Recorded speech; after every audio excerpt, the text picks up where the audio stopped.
বিশ্বনবী এক কালো মহিলাকে দেখে বললেন, কোন কালো নারী তো জান্নাতে যাবে না। মহিলা কান্না শুরু করে দিল, বলল, নবী এটা কোনো কথা হইল নাকি? জান্নাতে যাবো না কেন?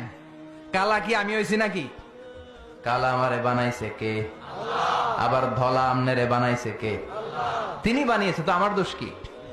ওই মহিলা কান্না শুরু করে দিয়েছেন, নবী আপনি বলেছেন 4টা কাজ করলে জান্নাতের 8টা দরজা খোলা সব নারীদের জন্য। 1 হলো যে নারীরা নামাজ পড়বে, 2 হলো রোজা রাখবে, 3 হলো স্বামীর কথা শুনবে, 4 হলো পরকিয়া না করে সতীত্বের হেফাজত করবে। 4টা কাজ করলে জান্নাতের 8টা দরজা খুলে দিবে কে? ও নবী আমি তো 4টাই করি, কেন জান্নাতে যাব না আপনি বলেন? বেজায় কান্না, কান্না করতে করতে মহিলা অস্থির। বিশ্ব নিয়ে বললেন, থামো, আরে এত কেঁদো না, কেঁদো না, আমি তো মজা করছি। কি করছি? I am just kidding you, আমি মজা করেছি।